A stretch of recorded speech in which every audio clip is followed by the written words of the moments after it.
Praise lord. దేవుని ప్రశస్తమైన నామములకు మహిమ కలుగునుగాక.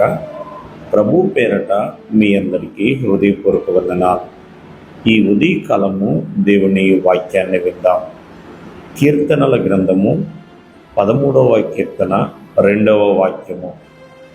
ఎంతవరకు నా మనస్సులో నేను చింతపడుదును. ప్రియులరా, ఇక్కడ భక్తుడైన దావీదు చక్కటి కీర్తన రాస్తున్నాడు. దేవా, ఎన్నాళ్ళు వరకు నన్ను మరచిపోదు, నిత్యము మరచిదివా, ఎంతకాలము విముఖుడువై ఉందువు. అయ్యా, నేను ఎంతకాలము నా మనసులో చింతపడాలి, ఎంతకాలము నేను ఎంతవరకు దుఃఖాక్రాంతుడిగా ఉండాలి, ఎంతవరకు నా శత్రువు నా మీద హెచ్చించుకుంటారు అని ఇలా ఎంతకాలము ఎంతవరకు అని ప్రియమైన వాళ్ళరా అంతా కూడా తన జీవితంలో ప్రశ్నగానే ఉంటుందండి ఈ 2-3 వచనాలన్నీ.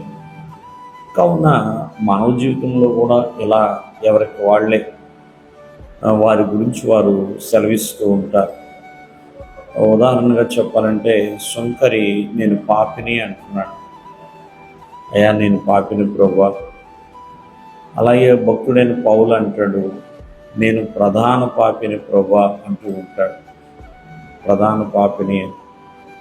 అలాగే బాప్తిస్మం ఇచ్చే యోహాను కూడా సెలవిస్తున్నాడు, అయ్యా, నీ చెప్పులు మోయటానికి కూడా నేను యోగ్యుడిని కాదు ప్రభువా, యోగ్యుడి కాదు.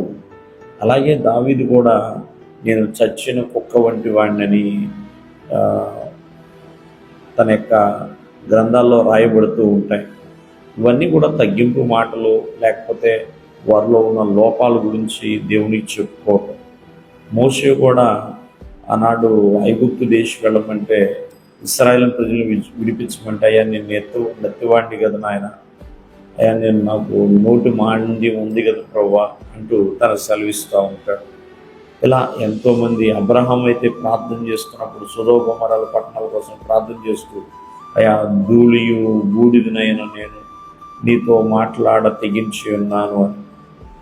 ఇలా చాలామంది భక్తులు ఎంతకాలం ఎంతవరకు ఇలాగా తగ్గించుకుని ప్రార్థన చేస్తున్న వాళ్ళు ఉన్నారు, దేవునితో మాట్లాడిన వారు కూడా ఉన్నారు. కావున ఒకసారి మనం ఆలోచన చేద్దాం. దేవుడు ఎందుకు మనకి విముఖుడుగా ఉన్నా ఎందుకు చింతపడాలి, ఎందుకు బాధపడాలి? ఆయన నిత్యము మన జీవితాన్ని ప్రేమైన వల్ల మరిచే దేవుడైతే కాదండి. కావున ఒకసారి ఆలోచించు, ఎంతవరకు అని అనుకుంటున్నావు?